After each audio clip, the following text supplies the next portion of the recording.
Now it's time for Lefties Losing It. Let's start with possibly the most annoying woman in the world.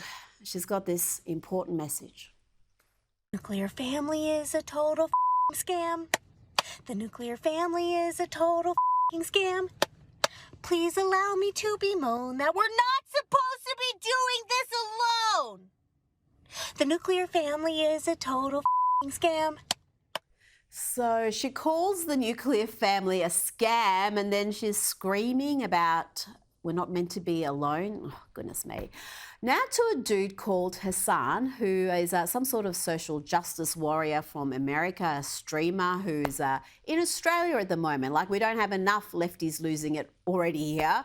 He attended a pro-Palestinian protest, but while there, some of his fans were not happy with him because he was drinking Coke Zero. He wasn't being sufficiently anti-Israel. Have a look.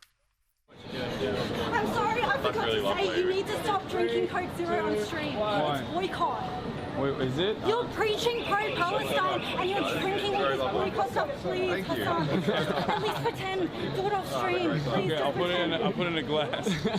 Is Pepsi okay? No. Okay.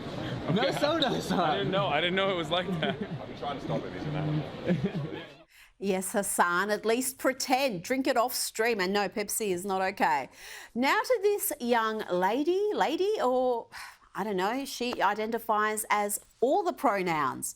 He, she, they. This is M. Adams, an educator and a leader of a group called the Movement for Black Lives.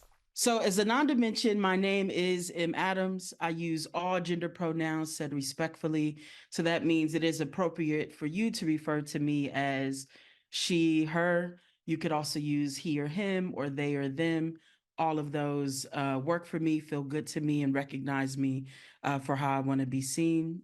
She called herself a non-dimension there. I haven't heard that one before. I'm going to add that to my long list of identities. Now to Melbourne, Australia's lefty losing it capital, where they were again blocking roads, causing mayhem in the CBD. And this short video was proudly posted by a Greens politician who was there, Samantha Ratnam.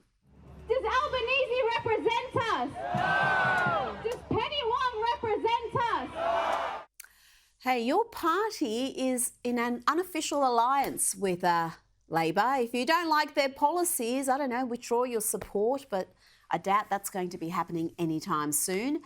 Now let's end on this work of beauty. Watch as this climate change crazy BBC journalist is fact-checked and humbled by Dr. Irfaan Ali, the president of Guyana. Let's start with a BBC introduction. You know straight away what his angle's going to be.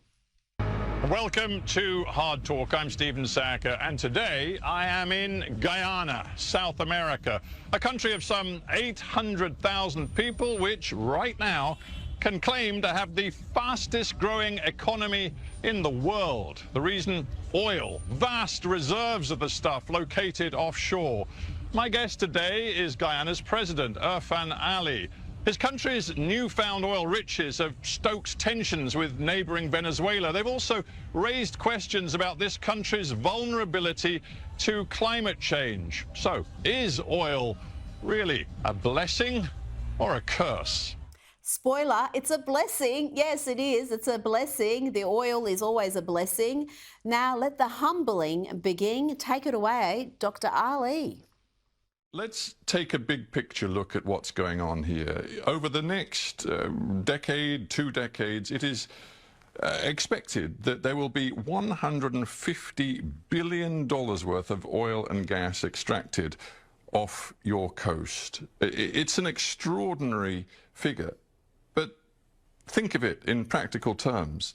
That means, according to many experts, more than 2 billion tons of carbon emissions will come from your seabed, from those reserves, and be released into the atmosphere. I don't know if you, as a head of state, went to the COP in Dubai. Let me stop you right there. Let me stop you right there. Do you know that Guyana has a forest forever that is the size of England and Scotland combined? A forest that stores 19.5 gigatons of carbon, a forest that we have kept alive, a forest that we have kept alive. Does that give you the right? Does that give you the right to does release that all give of this you the right? carbon? Fancy berating the leader of a country with the fastest growing economy in the world. The arrogance, the smug, sanctimonious arrogance of the BBC. Why shouldn't a relatively poor South American nation enrich itself and its citizens via fossil fuels, just like every other advanced economy in the world has done? Now watch as the president of Guyana gives our lefty losing it a lesson in the importance of preservation. Does that give you the right to lecture us on climate change? I am going to lecture you on climate change because we have kept this forest alive that stores 19.5 gigatons of carbon that you enjoy, that the world enjoy, that you don't pay us for, that you don't value, that you don't see a value in, that the people of Guyana has kept alive. Guess what? We have the lowest deforestation rate in the world.